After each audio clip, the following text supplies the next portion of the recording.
We're at the Brudenell Social Club here in Leeds, the legendary community hub. It's Independent Venue Week in collaboration with Beavertown. I'm Giles from 101 Part-Time Jobs, and tonight we're going to see Terrorvision to support Chris Catalyst, and we're going to hear from some of the people making the show go round. The promoter, people working behind the bar, and people coming to the show. Let's go find out more. As soon as we walked through the doors at the Brudenell Social Club, we immediately found ourselves in the presence of Nathan Clark, the main promoter and all-round lead here at the Brood. We're at the Brudenell Social Club here in Leeds. We got here a couple of hours before the show starts tonight, or the doors open. Terrorvision are headlining, and next to me is the guy that runs the show 5-7 days a week at the Brudenell Social Club. Is that about right? Do you put on 5-7 shows a week? Maybe 14 sometimes with the other room, so 2 shows a night, sometimes that, and then sometimes shows outside supporting other venues as well, so maybe at Hyde Park Book Club or at the Attic or Wardrobe or many of the other places around the city, so we'll be juggling lots on a daily basis. How do you keep on top of it?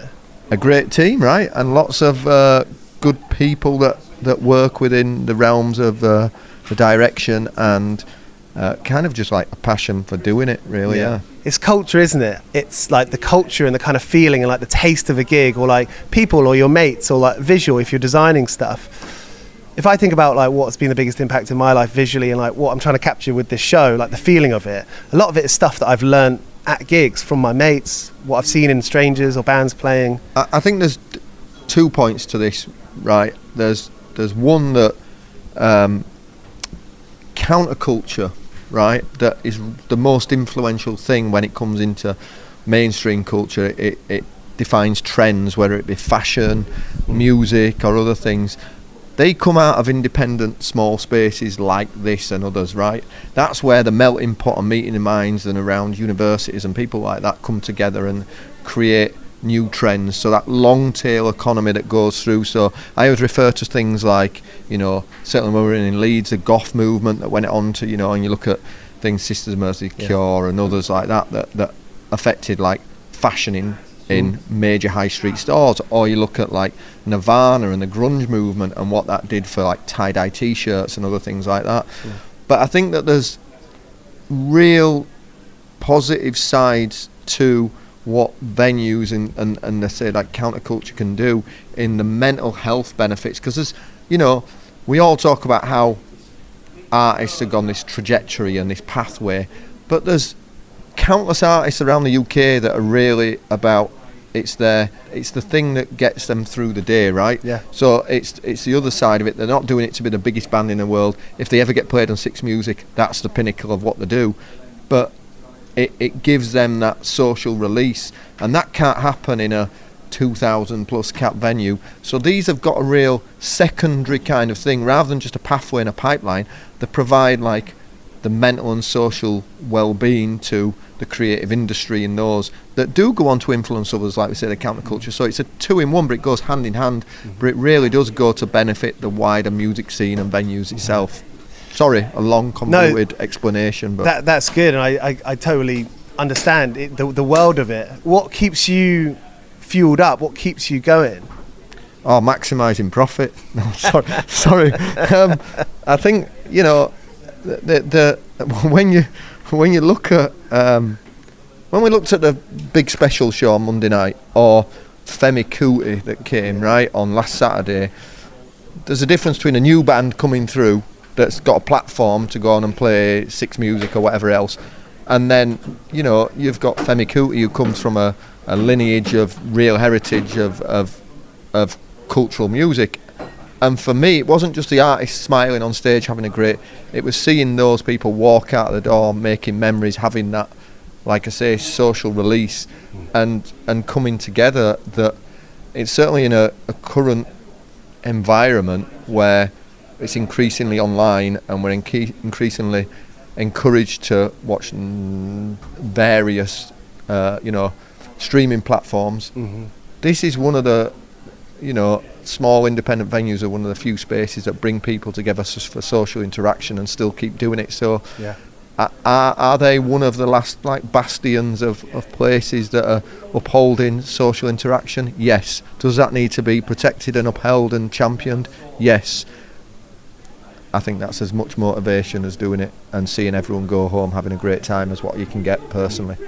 How do you spread your message and spread exactly that kind of message? Obviously, we're doing this interview and this is like a platform of itself, but I often think, like, do you lead by example and do things and, you know, other people see it and they get inspired by it? Or is there like a part of your mind that's going, okay, how can we communicate the feeling here to spread that information? Part of it, but I don't think some of it's calculated in that way. I think, you know, we've been, not just me, but the team here and others that have come through the team have gone to work elsewhere. So there's current employee at an organisation called Come Play With Me in Leeds that's you know, about marginalised and diversity in the music industry and breaking down barriers. The current project manager there was our old operations manager here, and we see it as, like I say, a space that can put career paths that are not necessarily on stage, but if they're carrying that ethos and understanding about what we're trying to do into other careers and pathways and spreading that themselves, then we've done a good job. It's not about us shouting from the rooftops about it. I think it's great, but I think that we can do our best in other ways as well. Yeah. Osmosis, that's it. You must have seen this place change over the years, over the decades. Where do you see the Brudenell Social Club 10 years from now? Hopefully still here, hopefully still programming the same level of great events and with music, and being as equally successful as part of a much wider music scene that can be here and just here, essentially. Yeah. Every week kind of treks on. It's momentum. Yes. Yeah, and keep doing what we're doing. I believe we're doing a great job, and that's the inspiration to keep doing so. Must have been amazing to see English teacher win the Mercury Prize. Yeah, and it's great to see them, I think, be recognised for the musical output above all else. I think it's great that a northern band who are not necessarily mainstream and haven't been, you know, funneled down a major label, rammed down everyone's throats, have actually been recognised. It's such a community hub here. I remember coming in here for a cup of tea before I did something with Higher Power down the road at Jimmy's Tattoo Shop, and coming in here on a Tuesday afternoon to have a cup of tea, seeing you milling around, it did feel, it felt like the feeling of going to the youth club after school when I was 14 years old. So the door was open, you could come in and sit down, and you didn't feel awkward or bad for being here.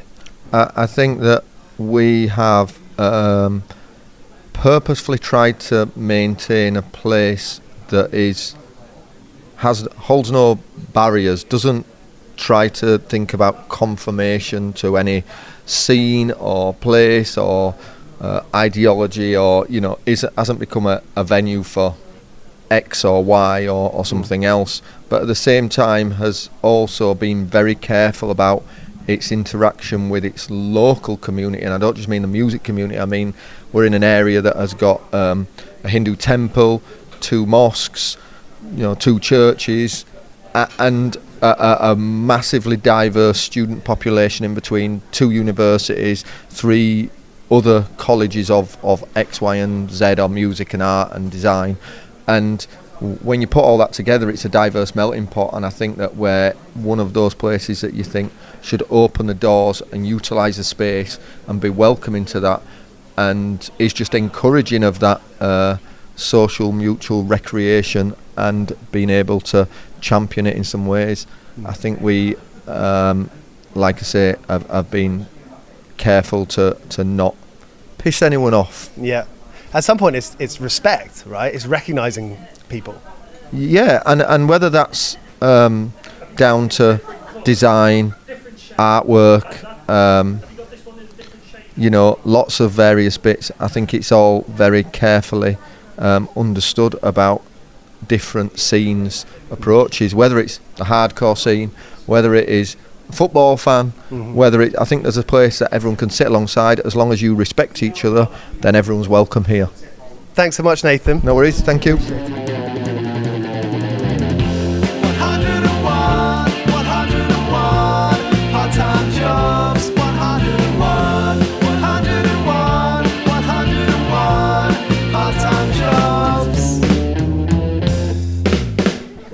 doing our rounds tonight. We've spoken with Nathan, now with Joe, who's doing the door here tonight. Hello. How are you doing, Joe? Is Fine. tonight a usual sort of night at the Brood? It is, yes. Very, very busy. Very busy. What's like a usual night like here for you?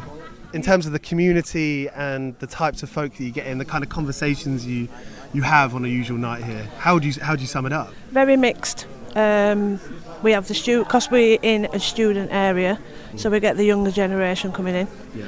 And then we could have two different types of gigs on. Mm-hmm. We could have a heavy rock night, and then we could have like Nashville in the next door. So it's all very mixed, very mixed.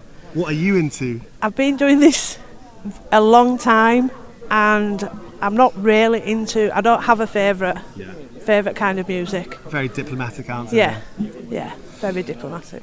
You must get a feeling of like the independence of this place, and the place. You know, it's Nathan every night basically. You know, it's a local, it's a community hub, and so when it is like this, like what kind of like feeling does it give you? What if you could sum up the kind of feeling of seeing so many different types of people and like I guess the acceptance that comes with that? Yeah, Nathan is very, very protective of his staff. Even, believe it or not, he's very protective of his security team as well. He has got another venue, which is Project House, and I did request to go down there with it being a bigger venue, and he turned around and said no. I had to stay here. So, but that's a good thing because obviously he likes his team here. And that goes a long way. That has like a lot of knock-on effects, isn't it? Yeah. You know, when you get that at work, you're probably going to take that into your personal life. Yeah. Oh yeah, definitely. Because I've been doing this for 32 years now. So this is my social life, my family, because it's my security family. And this is obviously a 7-night event area. I try and have like Sunday off. Yeah. Sometimes, depends on how busy or who's here. We've had Russell Crowe here, so we've had some big names here. Yeah. Tom Jones, Russell Crowe, and obviously we've got Terrorvision here tonight.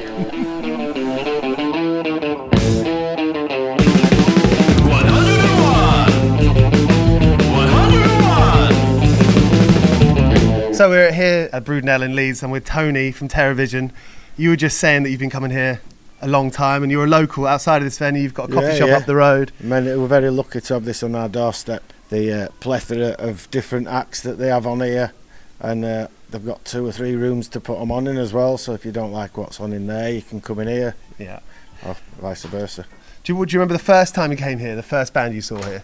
I can't remember the first one. You know, I've been to see local bands playing. Yeah. I hope people think I'm stood down a step from you if you're filming this. I feel like it's the kind of place where... It's alright, it's stood up a step. Even on Instagram, it's Nath Brudenell. You know, it's approachable, it has a name. It feels like you can approach. It's a social club, isn't it? That's what it is. And in olden days, social clubs used to put gigs on all the time. Maybe it's like just carrying on the tradition. Yeah. It's just well done. People have forgotten to do it in the other ones. Do you know what I mean? We've all got local social clubs, haven't we? It's like comedians. There are a lot of comedians in gigs.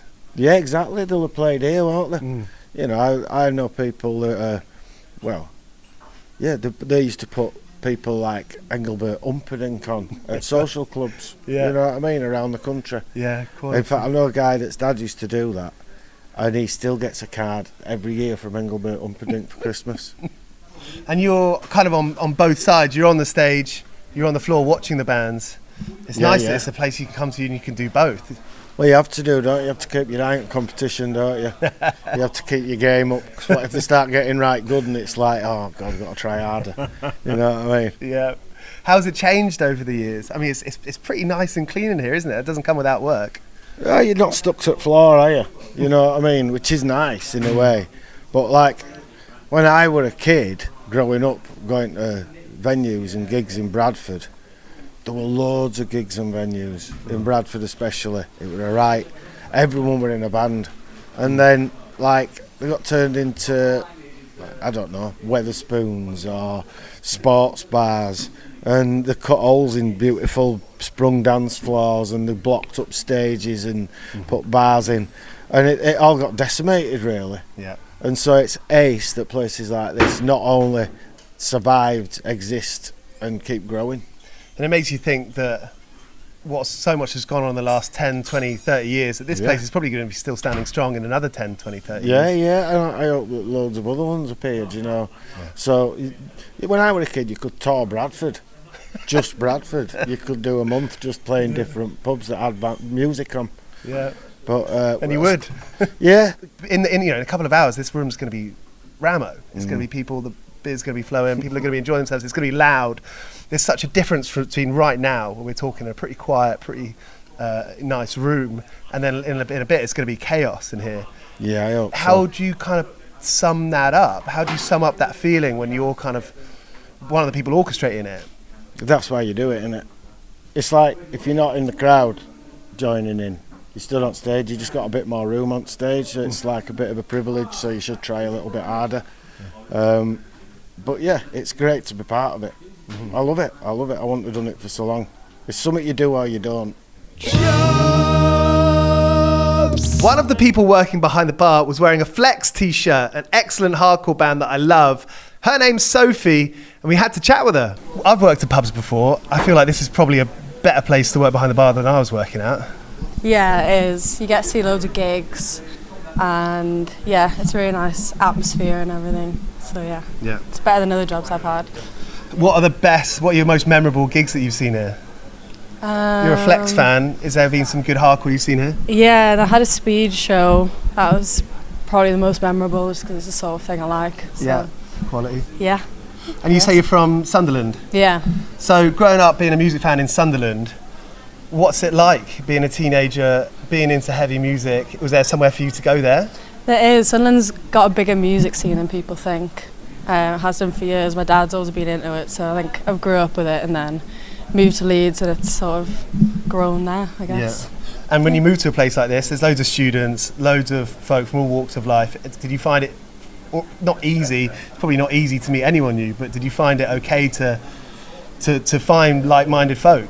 Yeah, especially working in a place like this. If you get into crowds that like music and everything, it's definitely a good area to branch out and discover new things, I guess. Yeah. What's like an usual night here like? Like you're getting here at 5 o'clock to set up, is that right? And then yeah, set up for a couple hours, serve people coming in for pies and stuff before a gig, and then about 7, 8 it really gets very busy when all the gigs start and everything. It gets very loud. And do you get to look over people's heads and see the room? Yeah. If you want to see a gig, you can see it from the bar. So that's something. Even though you're working, you still get to be involved, sort of. It must be like a real feeling when this place starts like bouncing and starts like kicking off. Yeah, it is. Yeah, there's such an atmosphere when it's like, especially if it's sold out, it gets. Yeah, you're quite involved. It's good. What's your name? I was born Simon, but most people call me Nomis. Nomis. Yeah. I'm Liz. Liz. Lovely to meet you. I'm Giles. So we're outside the Brudenell Social Club. Tonight Terrorvision are playing. I'm with Nomis and with Liz. Yeah. And you guys go to a lot of shows, I've been told. We go to lots of gigs, 156 last year. Wow. Oh, yeah. All right. Which ain't bad. So how do you do it? Do you book out a few months in advance? Do you do it by the seat of your pants? Bit of both. I mean, some gigs we know about months in advance. We buy tickets like the big festivals. You buy them a year ahead. The beauty of the Brudenell is you can just look at what's playing next week and get off your ass and get down there, 12 quid, 15 quid, 17 quid and have a great night no matter what the band is, really. Perfect night out. Like, you must get the feeling when somewhere is like an independent venue. It's the really great venue here, and we just love coming. Everything's just right, you know. The people are great, the staff are great. We just love coming here, don't we? Yeah. We preach about it. It's the best venue in the world, and we've been to quite a lot of venues. And you feel the kind of community hub around here. You know, you can walk in here and feel quite comfortable, really. Oh, absolutely, yeah. Full of young people, old people, a real mixture of it's just people. People are great, aren't they? You must see so many great gigs here. What are the most recent ones? So we're not leaving anyone out to dry by not mentioning them, but what are the recent memorable shows you've seen here? Ask us after tonight. This is going to be the gig of the year, and it's only whatever end of January. It's going to be the gig of the year. So have you seen Terrorvision a lot before? Yes, 100 and quite a lot. Well, what year was the first time you saw him? Do you reckon? We think it was. We were quite late to the party. Mid-90s, I think it was like 95. We know people that saw them back in 92, 93, so Still- we're kind of late to the party there. But And it's great that they're playing here tonight, and like there's a place that can hold a band that's been going so long, but still have a sort of a current feeling, if you like about it. oh, absolutely, yeah. 400 people in there. When it's busy in there. Bouncing. Yeah. I love that feeling when you go in and it's, people are just getting in and getting their drinks, and then within an hour and a half, the place is rocking. Yeah. It is like a feel. You can't capture that. How would you like sum up that feeling? I suppose it's something we feel, but we probably don't talk about all the time. But if you had to sort of try to put it into words, what's that feeling? Well, it's the perfect venue. We preach about this wherever we go around the world.